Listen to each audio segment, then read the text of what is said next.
started. The Monday, August 24th, 2020 meeting, special budget meeting of the Marquette City Commission is now called to order at 5:15 p.m. Please join me for the Pledge of Allegiance.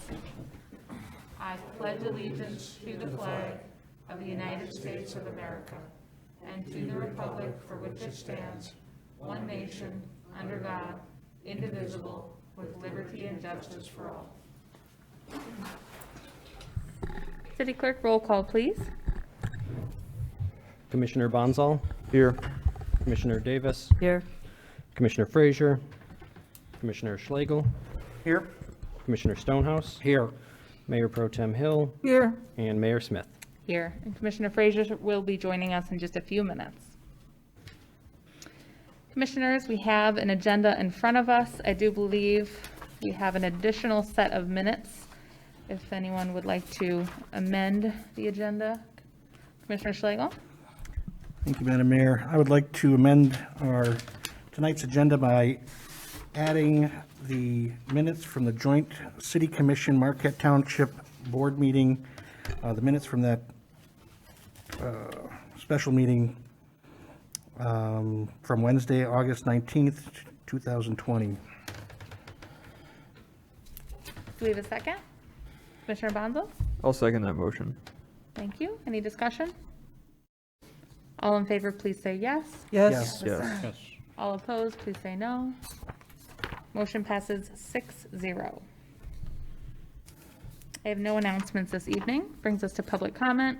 Public comments may not exceed 3 minutes per person. Please state your name and physical address when making public comments. City Clerk, do we have any comments this evening? We have none, Your Honor. None? Okay, thank you. Public comment is now closed. Moving on to consent agenda. Commissioners, do we have a motion for consent? Commissioner Bonzo? Thank you, Madam Mayor. I move that we approve the consent agenda as written. Thank you. And Mayor Pro Tem? I second that motion. Thank you. And just a note that we added 1B is now the joint City Commission Marquette Township minutes from the August 19th, 2020 meeting. All in favor, please say yes. Yes. All opposed, please say no. Motion passes 6-0. Moving on to new business. This is our final evening of budget talks. Thank you to city staff for putting this together. Tonight, we've got the Downtown Development Authority, Local Development Finance Authority, Marquette Brownfield Redevelopment Authority, Peter White Public Library, and budget wrap-up, and also scheduling a public hearing. So with that, I'll give it over to city staff to take it from here. Thank you, guys.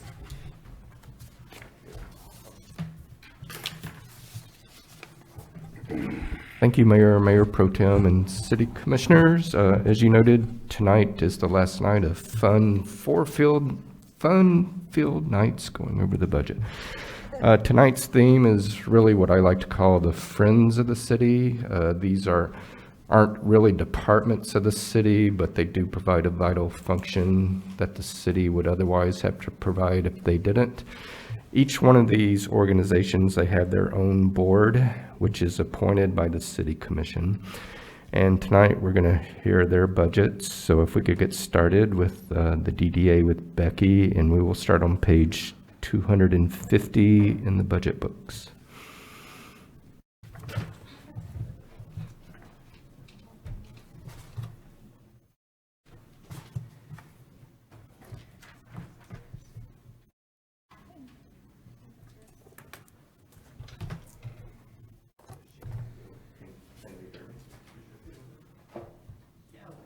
What was the page number? I'm sorry. Page 250. All the way at the end. So Becky, if you could go ahead and get started.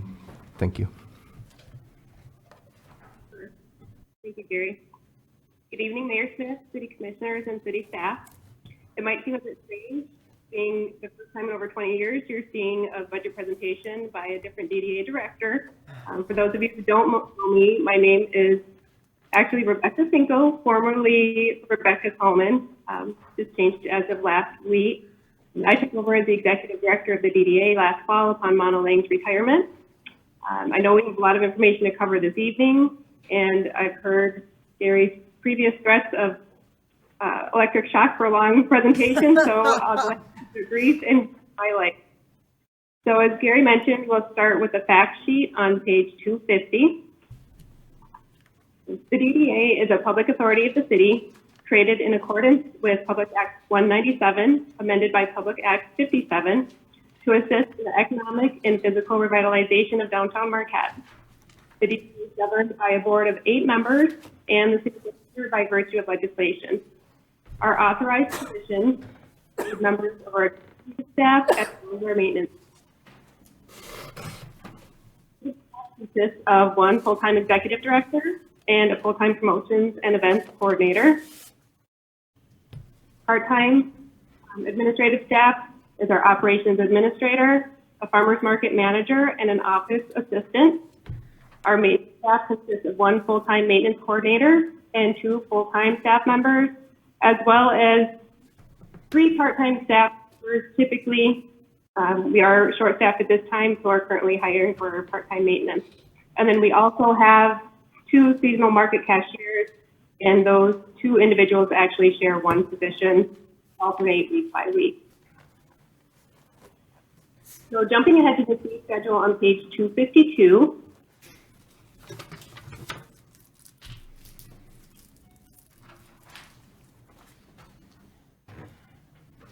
Thank you. As you'll see, the majority of our fee structures will remain the same for the 2021 fiscal year, with a few notable adjustments.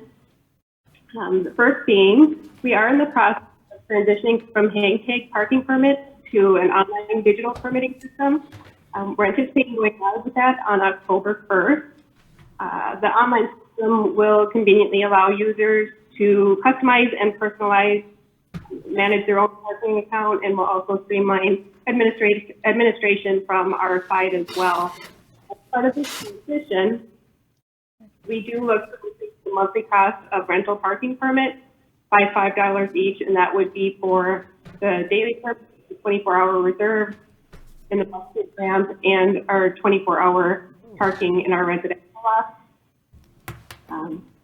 And I did just want to mention the last rate increase for rental permits was in 2013. So it has been a while since we've adjusted those rates. Concurrently, we'll also look to implement a variable rate structure for the parking meters in the pay stations. So, for example, what that would mean is the higher traffic areas would have a higher cost per hour. Just as an example, $1 per hour on Washington Street, Front Street, and remaining at the 50 cents per hour at the most outer lying streets such as Spring and Verga. This strategy is recommended by our parking consultant who's currently working on our downtown plan, and they are refining those figures and will be coming back to us with a recommendation shortly. Just to reiterate as well that all parking revenues are reinvested into the parking system, and so those funds are used to cover the cost of maintenance of the bus street ramp, the parking lot, the elevator and stair towers, snow removal, of course, lighting, line painting, and also to eventually generate revenue for a new parking structure or expansion of the existing parking deck. Switching gears, we currently have a dual fee structure for rental of the Marquette Commons. We have what we call a private rental rate, being $75 per hour, as well as a nonprofit rate of $35 per hour.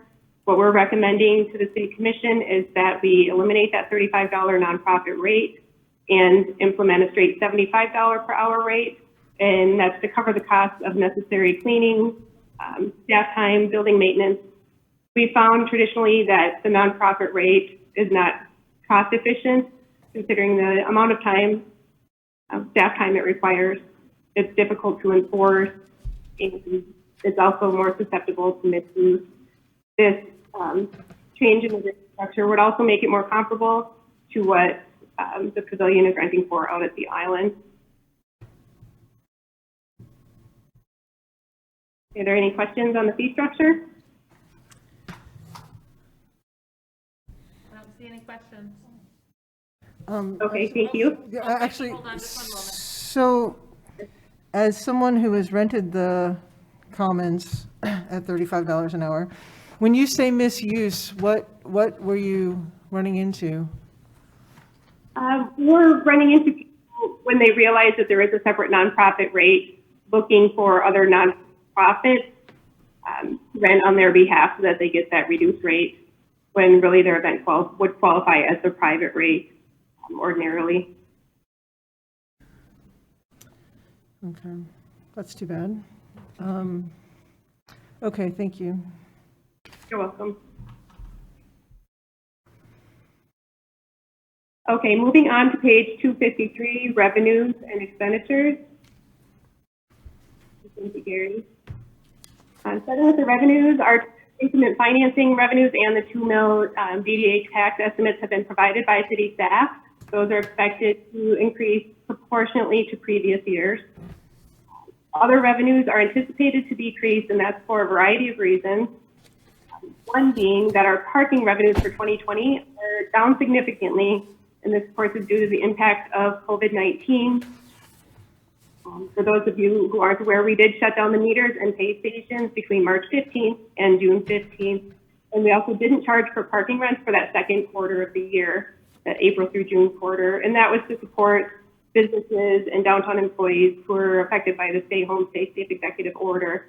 As a result, we have incurred about $100,000 loss in revenue from January to July of this year. $60,000 of that roughly is a loss in the meter and pay station revenue, and approximately $40,000 of that is from the parking permits. We're not charging for them for that quarter. The revenues have rebounded somewhat as downtown has opened back up. They're not quite to previous levels though, and that's due to the ongoing COVID crisis. And we're seeing that because some companies are bringing back their full staff. Some are working from home and choosing to keep those folks home indefinitely, and others have downsized their staff or made necessary adjustments. So I would look for that trend to continue at least for the first part of fiscal year 2021. I would also anticipate the transition to the digital permitting may impact revenue somewhat, at least initially as people adjust to our online platform. Recommended increase in parking rates will help to offset that unforeseen loss of revenue, and also help to reestablish the level of solvency that we had reached with the parking system prior to COVID-19. Going down, I'll just touch on some of our flow-through funds. We have had some changes to those as well. Our farmers market, in the past we have supplied credit card services in the form of market money. This year we discontinued that practice. We are still accepting the money that's out there, but we aren't issuing any new market money. And as a result, that will reflect in our flow-through funds. Typically those revenues are coming in, and then we're turning around and reissuing them to our vendors in the form of reimbursements. So I would look for that to decrease by about $48,000 based on our historical figures. But again, that would be reflected in a decrease of revenues as well. So it ends up being a wash in essence. And I guess the other most notable change with our grant revenue, we have been fortunate to participate in a couple of grant programs for the past 2 years of 2019, 2020. Those programs both look to end, and so we won't have those revenues moving forward, but who knows what other grant programs might present themselves. Any questions on the revenues? Commissioner Bonzo? Thank you, Madam Mayor. So just to clarify, when you're talking about the grant revenues, I mean, is most of that the state sort of like small business relief funding? Actually, it would be in part to our facade restoration initiative, facade improvement grant program that we've been running through the MEDC for the past 2 years. Those projects are wrapping up. We've had 10 of them finished so far, and we are currently finishing up the 3. That revenue came in the form of 2 separate payments, one in 2019, the other in 2020, that we received from the MEDC. And of course, now we're just spending those as we reimburse the property owners. The remaining 50,000 is from our Match on Main COVID-19 response program grant that we received also from the NBDC earlier this summer. That was a quick in and out. We received the $50,000 from the NBDC and then turned right around within a week's time and issued those funds to the businesses that were participating in that program. Thank you, appreciate that. You're welcome. I don't see Okay, any- so expenditures. I would just say, go ahead, sorry. Okay, thank you. Ordinary operating expenditures are expected to remain pretty consistent to previous years with no notable increases. We do expect to see significant increases, however, in our anticipated 2021 capital outlay. We have two major projects that are on the horizon for this spring and summer. One of them being significant repairs to the Bluff Street ramp. We've had a structural assessment conducted by GEI Consultants, and that indicates the need to replace the expansion joint across the center of that upper level, as well as to recoat the protective membrane on the upper level. Their initial project estimates came in at $194,000. However, the inspection report and the engineer's estimate came in at approximately $234,000. So that project is looking to cost a little more than what we anticipated originally. However, the other project that we're looking to implement for 2021 is 100 block of West Washington Street reconstruction project, and that of course will be done in partnership with the city. I'm looking to start that next spring. The original budgetary estimates for that project came in at $234,000. However, I've been working with Nick and with Dennis, kind of look at those numbers and refine them based on the construction drawings. And in doing that, the estimates as far as the DDA's portion have gone down to $194,000. And the reason for that is because through our maintenance operating agreement with the city is responsible for the standard construction costs of such projects, while the DDA is responsible for what are considered the enhancement costs. So in our conversations with them, we've been tweaking those a bit. And so that project, as far as the DDA perspective, is coming in slightly less than what we originally thought. And I guess ironically, I was surprised to see that the numbers basically flip-flopped. So the overall capital outlay remains the same, but we would flip-flop those estimates. A couple other things to note: I do have $48,000 budgeted for replacement of parking meters, and that would be on the 100 block of Washington Street. Our meters are in significant disrepair, and so we do have to look at replacing them. Again, based on the recommendations from our downtown plan consultants, they are suggesting pay stations instead of parking meters, so we are exploring that option further at this time. A couple other things to mention with the expenditures. We're looking at roughly $25,000 in site improvements, and that would be tree replacement. We have a number of trees downtown that are needing to come down and be replaced. Also, we're looking at line painting for the parking lot and the on-street parking spaces. We've been working with Scott on that, and also some landscaping projects. And then the other thing for next year is $15,000 budgeted for signage updates, and that would be for both entryway and identity signage throughout downtown. We're currently working on a project at the intersection of 3rd and Fair, the BP property, to put an entryway sign there, and then we'll also look to do the same or something very similar at the 7th Street entrance, also coming in off of Front Street. So all that said, our overall budget does show a $241,000 roughly deficit of revenue under expenditures for next year.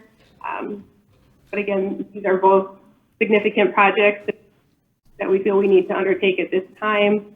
And so the DDA board has approved that deficit to be taken out of our existing fund balance. Any questions on the expenditures? Commissioner Slagle? Thank you. Thank you, Rebecca. Just curious, when the last time that the expansion repairs have been done on the ramp?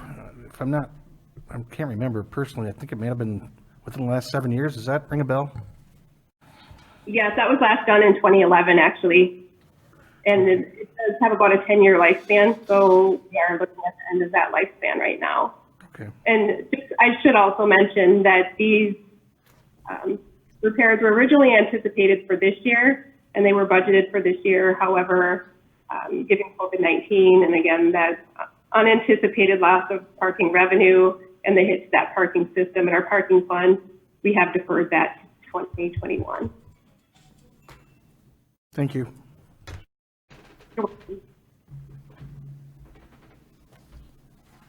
And moving on pages Oh, hold on a second, 2, sorry. Mayor Pro Tem Hill? What is the timing on those? Do you have a sense? Is that something you're going to have done before summer tourist season, or hopefully? Yes, in my initial conversations with Mick, as far as the 100 block of Washington, we would anticipate starting that as soon as we can in the springtime. And that's primarily because we want to get that project done well in advance of Blueberry Festival. Being the last Friday in July, we do have to work around that day and not having the street torn up. So the option was to either try to get it done beforehand or wait until August and start it later. And we agreed it would be beneficial to get that project moving right away. Of course, that may change as engineering looks at their schedule, and we have to tweak that somewhat, but that's our initial plan. And then as far as the Bluff Street ramp, I would like to get that done as soon as we can. We have all of the reports and the information from our inspection report from GEI.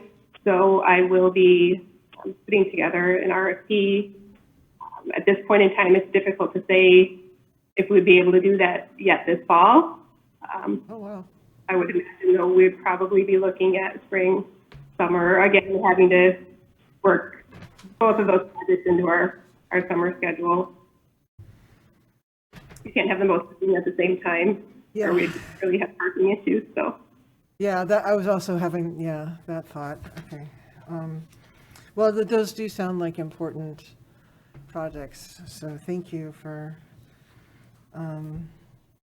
bringing that all to our attention. And now, on the terms of the downtown plan, I'm sorry I wasn't able to make the meeting that you had last week.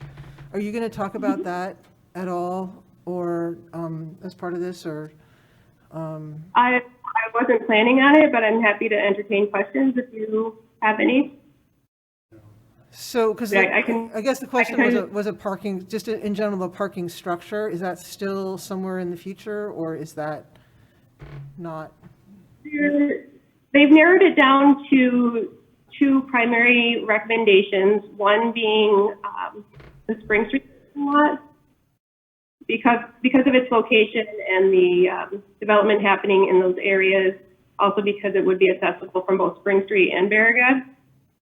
That's one of the options they're looking at. It would also be in line with the Barragad Avenue Place plan and what was recommended when that plan was done several years ago. The other option would be adding a 3rd level onto the Bluff Street ramp. And I did have GEI make some preliminary calculations and look at original construction drawings.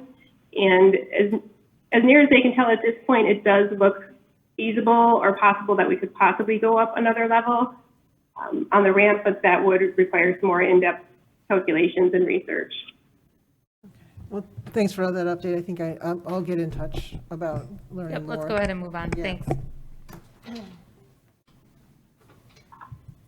Okay, and then if you can forward to page 256, I just wanted to put on our debt service, or actually let me back up. I don't know if there were any questions. I see Gary scrolling through pages 254 and 255. That's a breakdown of the budget I just went over by our separate funds. So I wasn't really going to go into more detail with that, but if there are any questions, I'm happy to do so. I think we're good, Becky. Thank you. And then the only other thing I wanted to mention, again, is page 256, the debt service. We do currently have a tax increment financing bond That was issued back in 2011. Again, when that prior round of Bluff Street ramp repairs was done, we did bond for that project, and there were some other projects that were wrapped into that as well.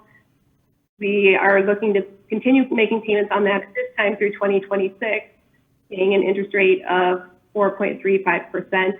I'm currently pursuing the option or doing some research to see if we have the possibility to refinance that bond for the remaining $750,000 balance that we'll have after we make this year's bond payment. So again, that could save us some much needed revenue at this point in time, and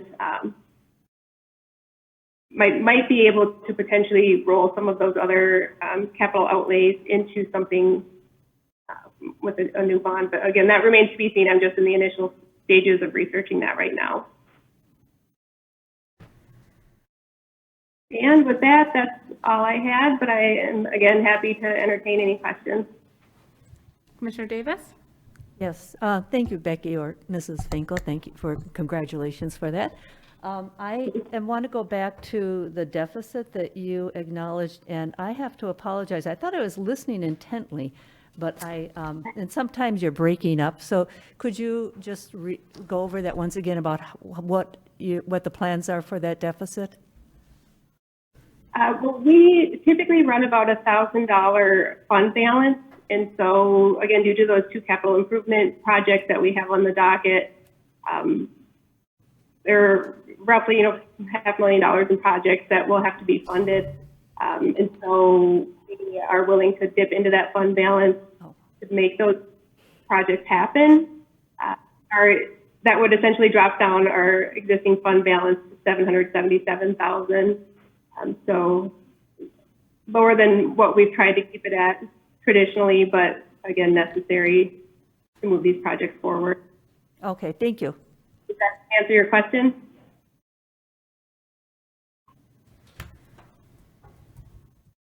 Commissioner Bonzo? Thank you, Madam Mayor.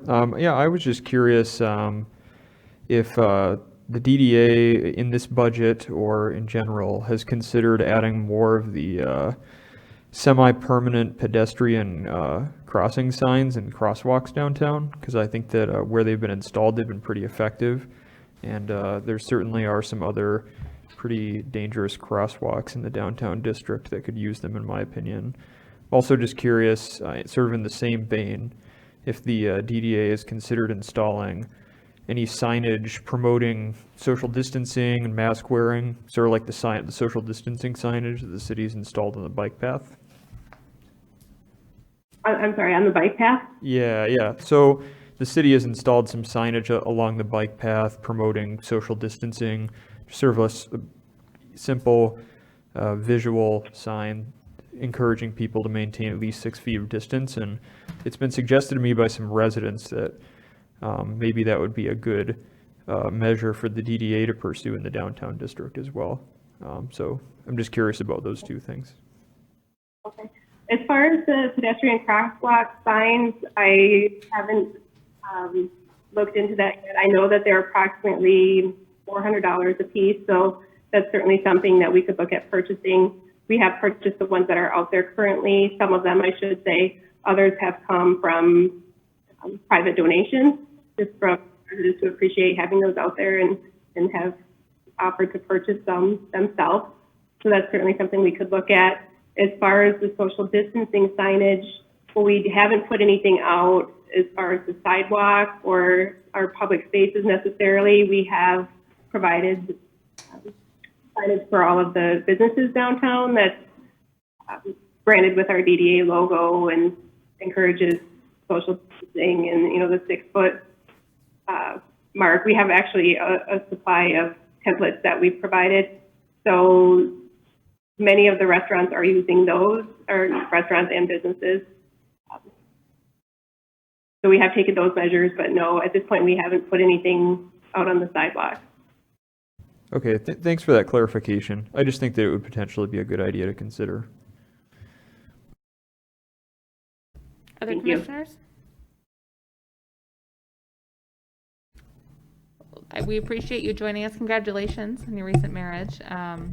And we certainly look forward to looking with you in the year ahead. At this point, I don't think we have any questions, but we know we work closely with you all year. So if we have questions, we will be sure to reach out. Yes, please do. And thank you so much. Have a good evening. Thanks.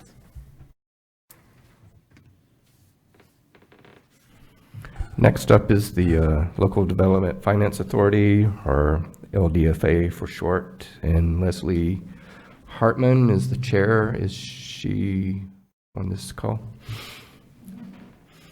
So if Leslie, if you could start on page 257, thank you. Thank you, Commissioners, for your time this evening. This is our 5th year in operation, the LDFA, and we are funded in full by TIF financing. And we pass through all of the TIF funding that we receive from the city, and we've contracted with the Smart Zone to operate and fill the contract of the Smart Zone, which focuses on technology, but encouraging business growth and startup in the community. And I believe it was 2 weeks ago now, we had the update at the commission meeting on the Smart Zone and the success that they've been seeing there.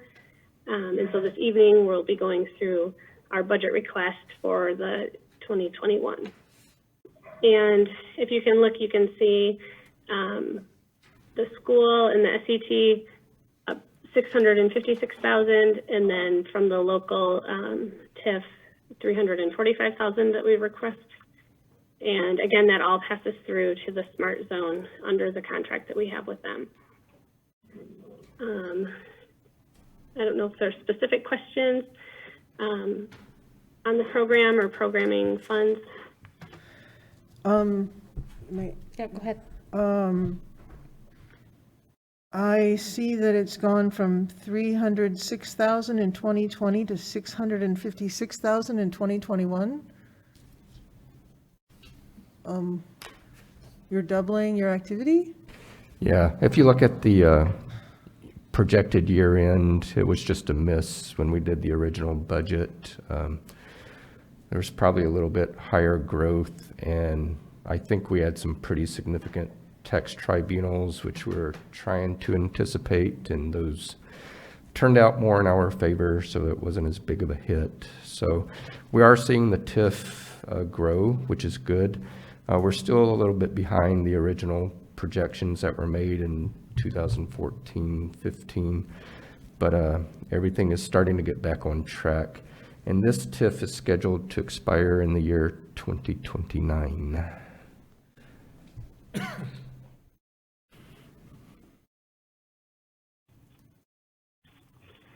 And then, so the budget though, then on professional contractual goes from 484 to 783 to $1 million? Correct. All the LDFA does, it captures the TIF taxes, and then the LDFA contracts for Smart Zone services, so they just pass that money through to the Smart Zone. What are they doing So with whatever $1 is million? captured in TIF taxes is what they pass along to the Smart Zone. They're spending $1 million at the Smart Zone. Correct, yes. And again, that's a little bit behind than original projections, but it is starting to catch up. Other commissioners?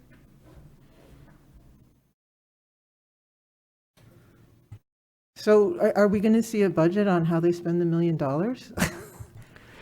Well, there is, This is pretty, yeah, the Smart Zone is a separate 501c3 organization, and they report to the LDFA. They do report their budget to the LDFA, but for purposes of this budget, we're just showing what the LDFA is shipping to the Smart Zone.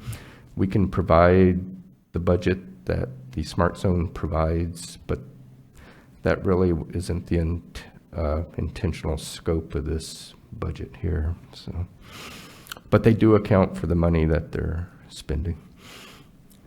The LDFA board, we get regular updates from the Smart Zone and how that is being spent. And we feel this is the program is continuing to grow. Like this, as you can see, the jump from 2020 to 2021 is substantial, which is what as Gary mentioned, it's a little bit behind what we originally projected, but we're catching back up. And we're seeing success that businesses are, starting to open in the area that have used the services of the Smart Zone, and that's the ultimate goal, is to ramp this up and to grow the programming and the economy in the area. And they're also, I feel like they always outperform their budget, so they're very financially. They're making very good financial decisions, I feel. And they're also have applied for, there's one grant that they're waiting on being awarded. They applied, they're one of 10 cities that applied for the grant. And so they are always looking for ways to supplement their income as we started the Smart Zone in the program back in the earlier years. And when's your next meeting? We'll meet again in October. Thank you. Commissioner Stonehouse? Gary, is some of that money state money and grant money and other money beyond what the city is contributing? Of that $1,001,000, actually $656,500 is state money, and $345,000 is city money. The way the TIF is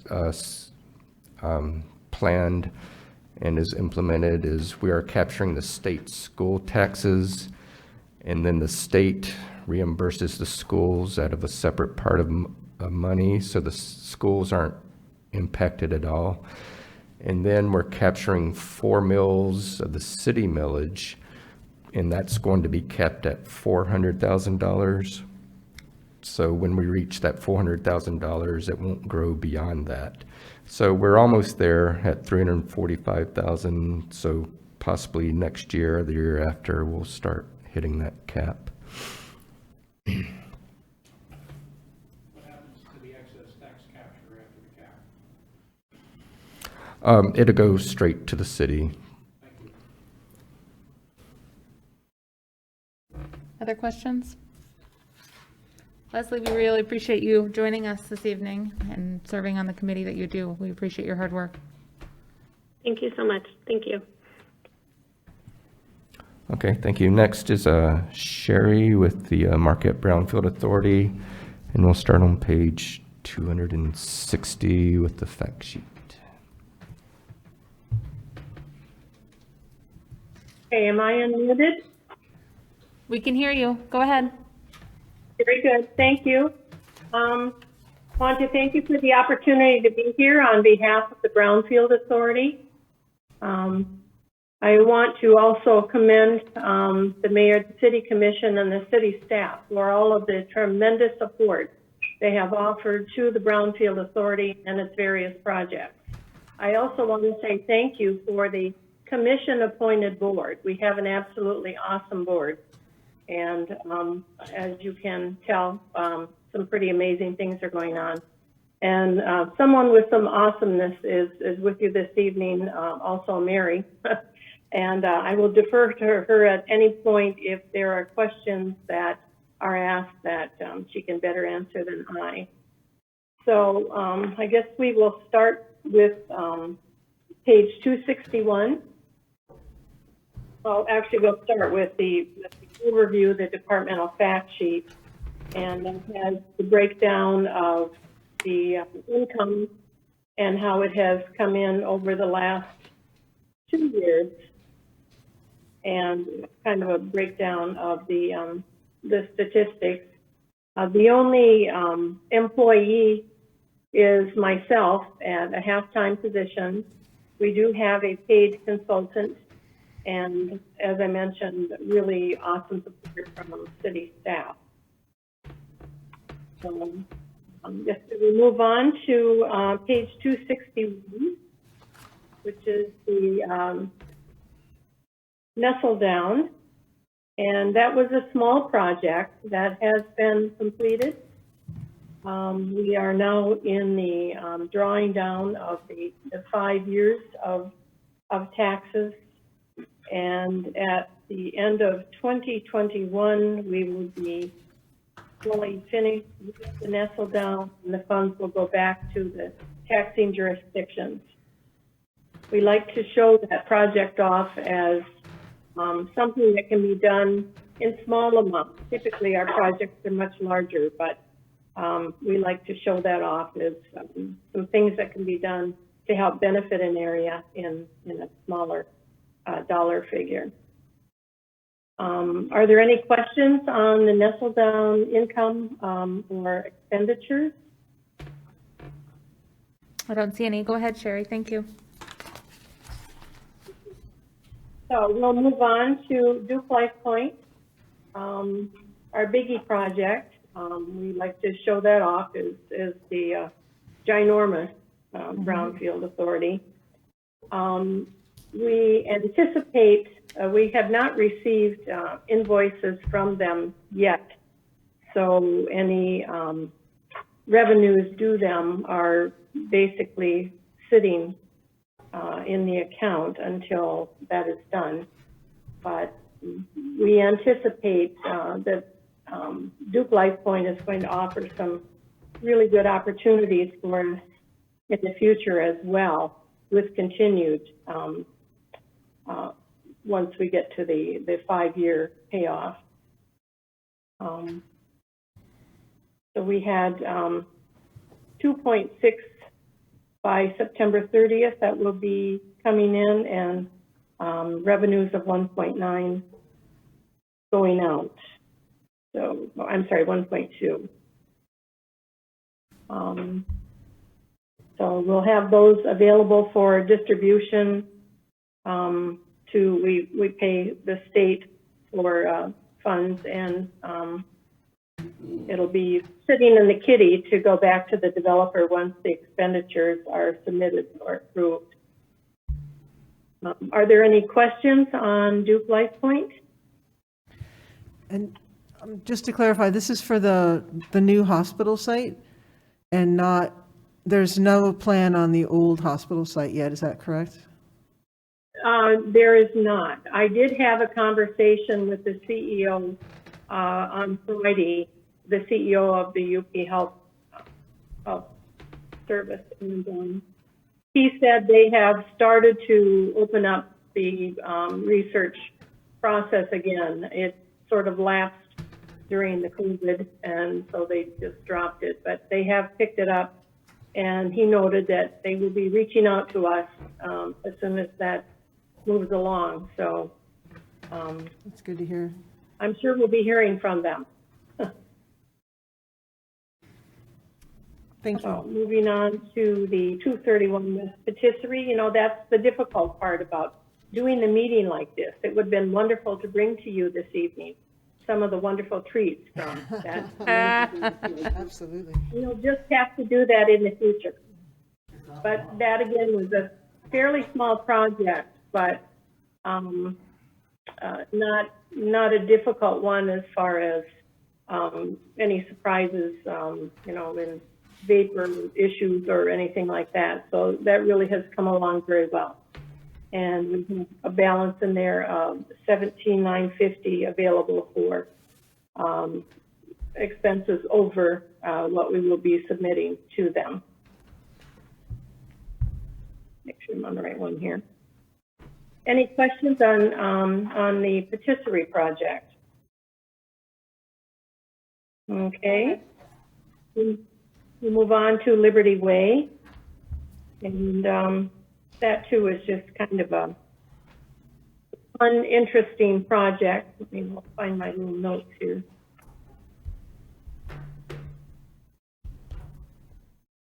Okay. So we have, again, we have a balance of $438,870, and Mary has set aside the appropriate amount for consulting.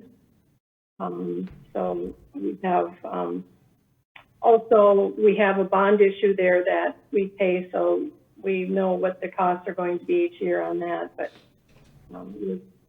that project has come along just fine, and we don't anticipate any issues at all with that.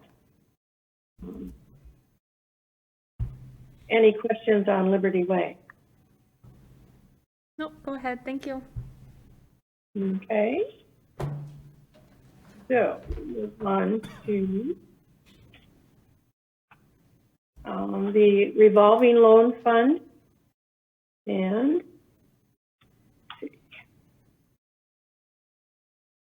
let me go put my act together here. Okay.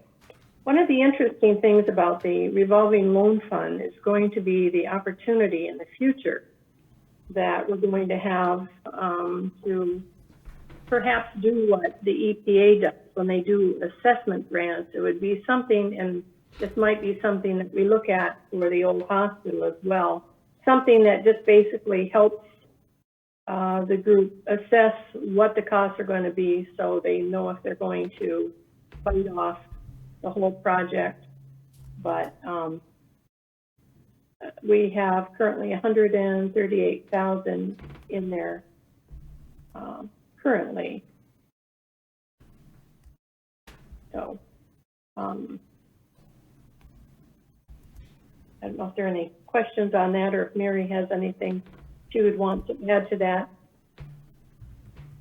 I don't think so. Go ahead, Sherry. Okay, very good.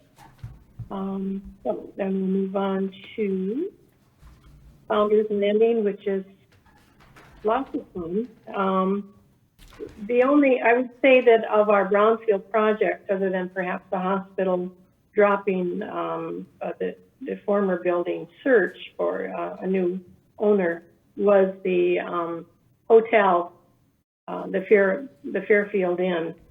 They noted at the last meeting that because of the COVID, and obviously we could see it, the construction not being able to be done. It is, however, back on track, and they anticipate having it open by the end of 2021.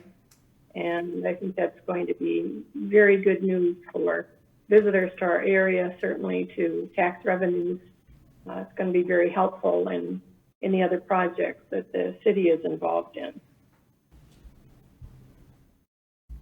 So when I report back to the board next month, we'll have a better breakdown to better illustrate all of the projects that are attached to Founders Landing, because it is a maze with the various parcels and the various ongoing projects, but we'll be able to lay it out for you in a more concise manner, but things are on track there as well. And we don't anticipate any issues. There were some increased vapor costs for the hotel and also the potential condos, but it appears that everything is going to work out. It's not going to be an issue that stops anything or creates any deferment of the project. And our total tax captures are 797,000. And of course, we have a lot of costs that come out of that. Sherry, we've got a question from Commissioner Schlegel. Thank you. Thank you, Sherry. Big fan of what you guys are doing there, as you know, I'm sure. I guess I'm not sure if this is much of a question as it is a request to be included in your next presentation that we'll be getting, but it seems to me like especially the Founders Project is really kind of ground to a halt, and I understand the whole COVID-related delays and whatnot. I'm just curious if there is any kind of a timeline involved, because if I'm not mistaken, and please correct me if I'm off base here, but the clock doesn't start on the collection on these until the project is completely finished, correct? Well, we start collecting at 90%, I believe is the ratio. At 90%, okay. Once the hotel is in, though, we're going to be collecting on that, which is going to help with the condos, the cost there. Okay. So that'll So be, I don't think there's a concern. I think everything, the folks that, because we've got several different groups that are working here, but from what I understand and what's been reported back to us, that, everybody is still on board. They're working through the construction issues back on track. So I don't anticipate any delays. Okay. We should be able to well meet timeframes that we have been anticipating. okay, and those are just anticipated timelines, right? They're not bound by any kind of commitment or anything like that within the brownfield agreement. Well, we do have some precise timelines for the development agreement, but those, I believe, are going to be met. We did extend it, as you recall, probably a year ago, but I don't believe there are going to be any issues at all with that. They are well aware of the time frame, and I don't think there's going to be any issue with that. Sure, okay, I appreciate that, and I'm not trying to draw it out in a budget meeting, but it's something that, I hope that we can kind of expand on in our next interaction with the commission. Thank you.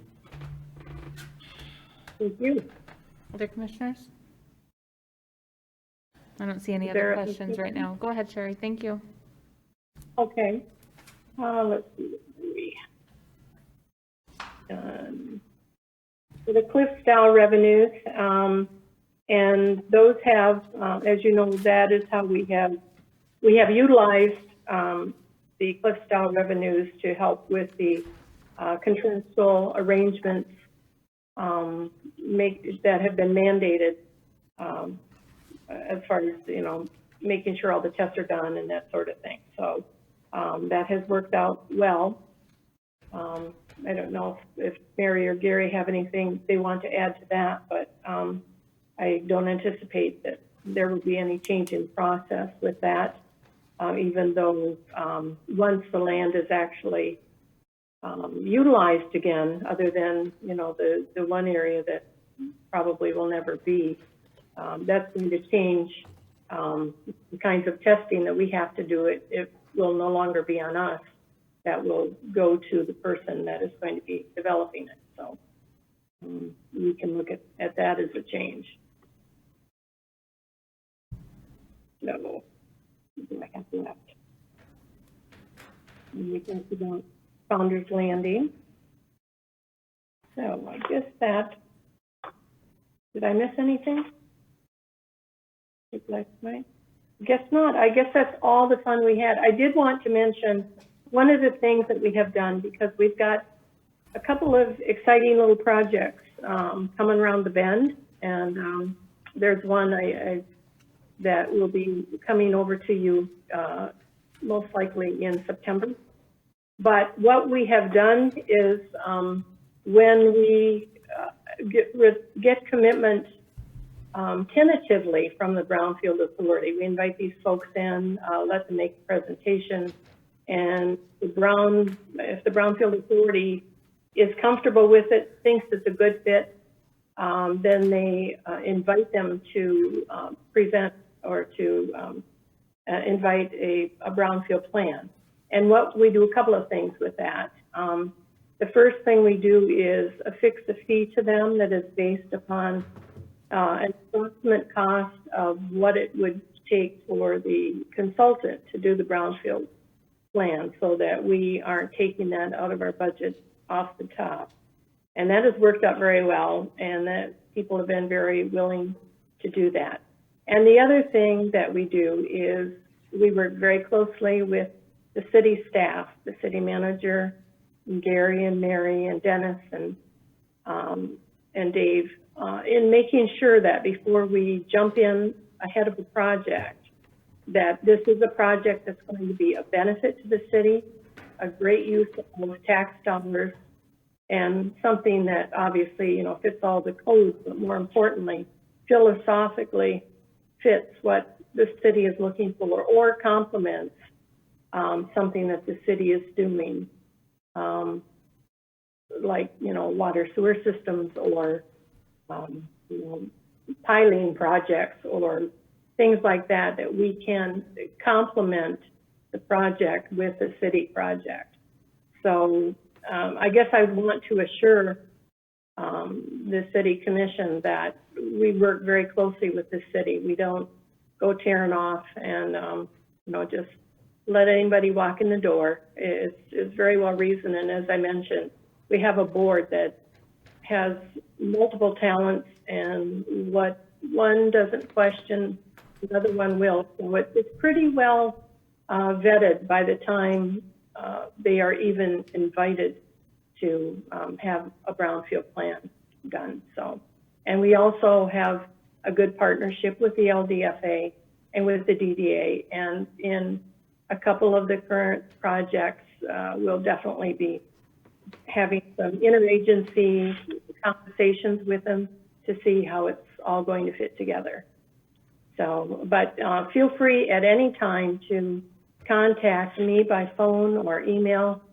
I'm sure, as you are, I'm very proud of what we have seen in this city. There are some amazing projects. There are some amazing jobs that are coming in, full-time jobs, not part-time jobs, things that are really going to be beneficial to this city long after I'm hanging around.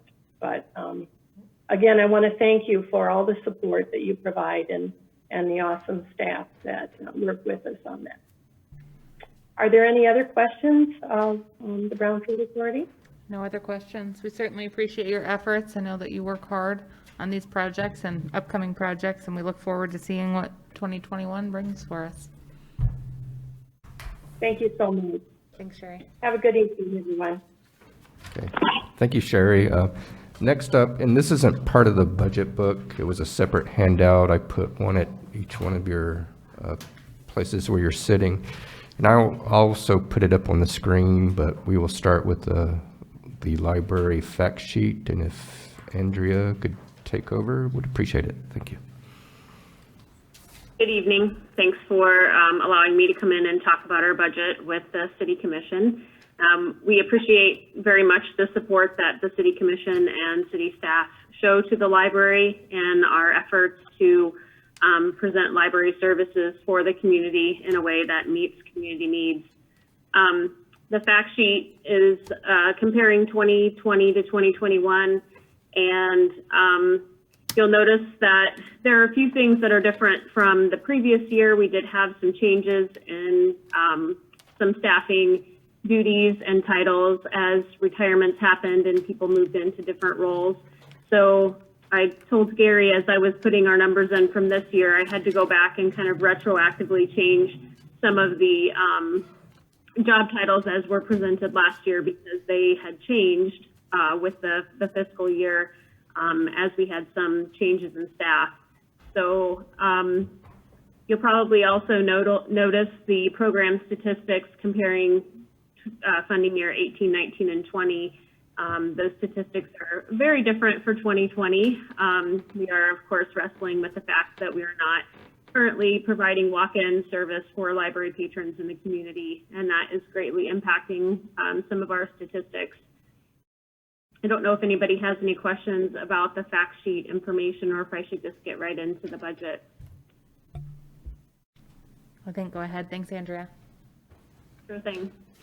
So, well, looking at the budget for 2021, we're of course estimating what our revenue is going to be on a lot of these line items. They're dependent on whether or not we're open for walk-in service. As long as we are quarantining library materials upon return, we are planning to remain fine-free so that we are not having situations where patrons are returning items on time and they're sitting in quarantine and generating late fees. So that is changing our revenue estimates for 2021. A lot of that can be offset with changes that we'll also be experiencing in expenditures. So we feel like a lot of the reduction in revenue will also be offset by reduction in expenses. However, we are projecting to spend about $56,000 of our fund balance in this upcoming fiscal year.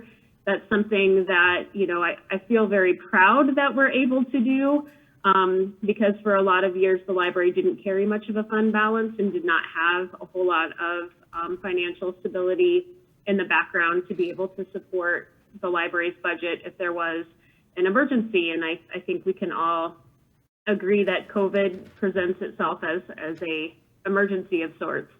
So we are planning to use fund balance if it's needed. Of course, the hope always when you put in a fund balance usage is that you won't actually have to spend that money, but it's in the budget in case we need to spend it.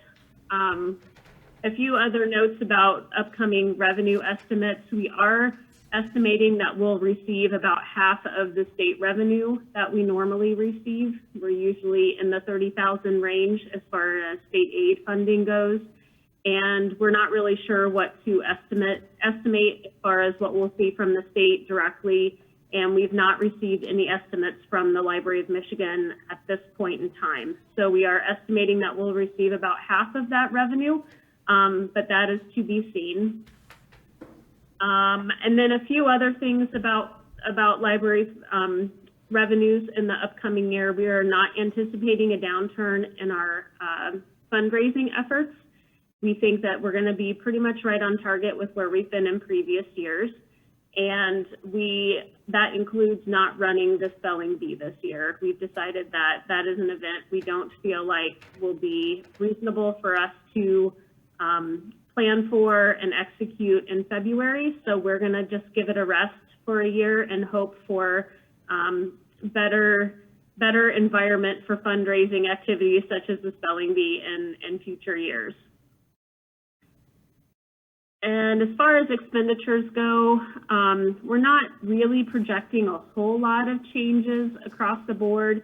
The renovations that we've been working on for the last several years have produced some pretty good cost savings for us, which was very timely of all that to happen. We were able to reduce the amount that we're projecting to spend for utilities, and especially with relation to electric costs. And Rick, who's also with us this evening, can give you more information about that. But I think we've been very successful in keeping our electric costs under the rates that would trigger the higher demand charges. So we're working very hard to make sure that we keep that under wraps, because that does save a significant amount of money out of the library's budget in a year's time. We've also looked at a few other expense lines that we can make adjustments to without really impacting public services. So we have not made any changes in our materials budgets so much. We have transferred some of those funds to the e-offerings, the e-library offerings. So that's Overdrive and Canopy and some of the services that folks have been able to use from home during this time when perhaps getting to the library for pickup is even really not on the table for folks, or they just prefer to use the digital resources from afar. So we have continued to fund those items at a higher level than what we have in the past, in the hopes that we're able to supplement what we're doing in print format or in physical format with those electronic resources. I also would like to draw attention to some of the programming lines, and that includes things like our designated donation, donation and programming. Let's see. I always have to look at the city budget has different line items than the way that we organize them. So my apologies for. So things like the designated donation expenditures for prime time and adult services and things like that. Those are all program-based expenditures, and we're really not sure where we're going to be with some of those items. We have transferred some money in youth services because they have indicated they're going to continue to do some of the kit pickup type programming going into the fall even. So looking at moving supply lines into programming to be able to supplement some of those efforts. Let's see, other things to make note of. We are looking at not a whole lot of change to staffing. I'm very pleased to say that we're kind of staying on an even keel with staffing. We are looking at some of the position openings that we have right now and really being strategic about what we fill and when we fill it, and making sure that we're filling positions that are the most benefit for patrons at this point in time. We do have a significant number of openings right now, so we are filling them slowly and trying to be very strategic about that, so that we're keeping in mind the fact that our budget is very fluid this year. Some of the other adjustments are really just a result of the fact that we're not open. So obviously our vending machine, both expenditure and revenue is going to be down, and those two line items offset each other. So a lot of the budget is going to be a work in progress, and I think this is one of those years where our 6-month budget adjustments are really going to be telling as far as what's actually happened versus what we're projecting to happen. I would also like to mention a few things that we've been able to accomplish even during this pandemic time. We were able to execute a new lease with the MACC, and I'm very appreciative of the City Commission's continued support with that agreement that we have with the Arts and Culture Center. We feel that the Arts and Culture Center is a really strong partner with the library, and we're very pleased to have a new 5-year lease with them. And then the other thing that we have going on is, of course, we are on the ballot in all of our townships. So in August, Sands and Scandia were both on the ballot and passed with really strong numbers. We're on the ballot in November for service renewal in Chocolate Sands and West Branch, and we anticipate those will do much the same. So once we're through all of that, we'll have a lot better, we can breathe a sigh of relief as far as the township revenue goes for the upcoming years. And one final note, our renovation project, we have a little bit of money that needs to be expended by the end of this fiscal year, and we are currently using that to provide better stabilization to our backup energy. We're adding a backup generator at the library. We do have a electronic backup system that is about halfway through its life cycle, and we wanted to find a way to provide a little bit better backup power for the library that didn't have such a short time span. So we are adding a generator right now, and we anticipate that that work will be done very soon. I believe that's all I have. If the commission has any questions, I'd be happy to answer them at this time. Commissioners, any questions? Doesn't look like we have any. I know you were just here presenting to us recently, Andrea, and we certainly appreciate you keeping us updated on everything the library has been working on and the budget. I think you're doing an excellent job. I think most of us would agree, and keep up the great work. Thank you. Okay, thank you, Mayor, Mayor Pro Tem, and City Commissioners. We just concluded 4 fun-filled nights of presentations. Just a few key points that I would like to bring out that I don't think should be lost from all of the presentations is we are recommending this budget without any utility rate increases this year, and that is strictly because of COVID-19, and we realize the hardship that a lot of people and businesses have gone through as a result, so we didn't feel like this would be a good year to impose any utility rate increases. We're also still awaiting word from the state on what they're going to do on revenue sharing. We should be hearing something within the next couple to 3 weeks. And last and certainly not least, there were 3 unions that were scheduled to have their contracts renewed. And they did extend those contracts for 1 year without any wage increase. And also department heads and middle managers were going out with the wage increase for FY21. So that's particularly noteworthy, and appreciate the unions working with us on this. And finally, and certainly not least, but a couple of shout outs. Kyle and Sean did a tremendous job in getting this type of format to work in the presentation going into the first night. We weren't sure it was going to work very well, but Kyle and Sean both did yeoman's work in getting this to work, so much appreciation to them.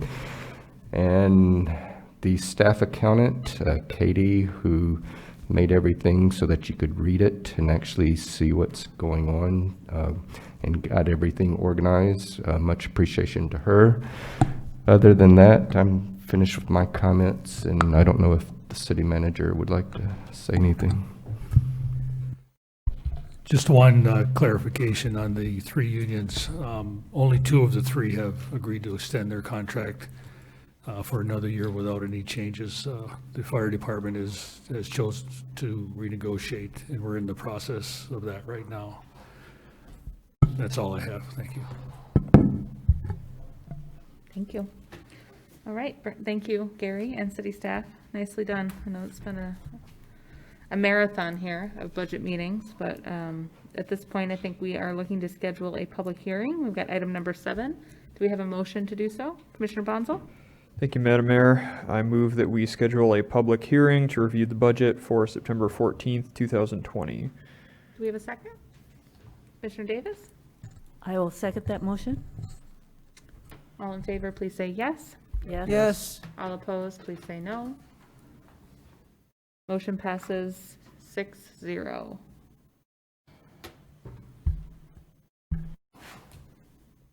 Okay, brings us to public comment. Comments may not exceed 3 minutes per person. Please state your name and physical address when making public comments. Do we have any public comment? Nope. Seeing none, public comment is now closed. Commissioners, any additional comments this evening? We've had sufficient time to do so. Just double checking. Commissioner Stonehouse?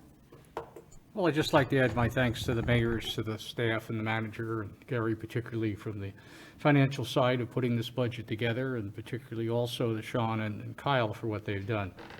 You know, the pandemic is certainly bringing out of us a whole host of different ways of doing business and conducting it. And this is one example of it, that it worked as well as it did, is directly, I think, because of the great work of those 2. Budget's a long and difficult time, but it's one of the key elements of local government, really key element of any government. And I certainly commend the commission for hanging in there and for asking the questions they need to understand the document and understand the reasoning behind it. Thank you, Your Honor. Mayor Pro Tem? I have a question. The public hearing has been scheduled for September 14th. Is there a chance we will have heard from the state by then? No. We fully anticipate to. I still haven't heard a date, but last time there was any kind of talk from the state, they were talking either the end of August or the first part of September, so we hope to know by then. Okay. I was hoping we might know, but We might have a I clue. will, but I will don't not be holding think, my I don't think breath. we'll have the final answer. Yeah, thank you. I would like to add too, if I may, that, and Mike just pointed it out right as the meeting was started, but I've been hearing word too that things are beginning to start to look a lot better for FY21. So hopefully it won't be nearly as dire as what was originally predicted. But again, we won't know until they have their revenue estimating conference. Other commissioners? City manager, any comments this evening? Yes, I'd like to also take a moment to thank Gary for putting together another nice budget. I'm glad he's done with it. I have other things for him to do.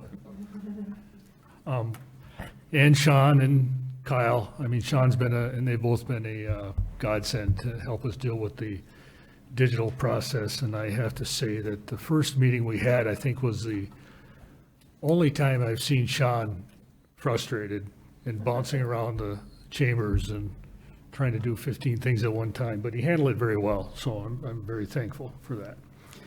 And just one point that I'd like to make is normally when we do the budget, we have a separate ordinance that covers the water and sewer rates. In other words, we have to have a separate public hearing and a separate vote.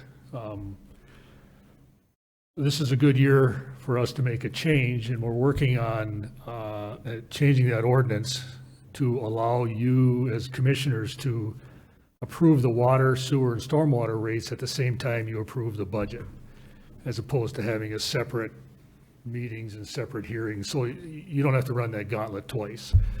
I'm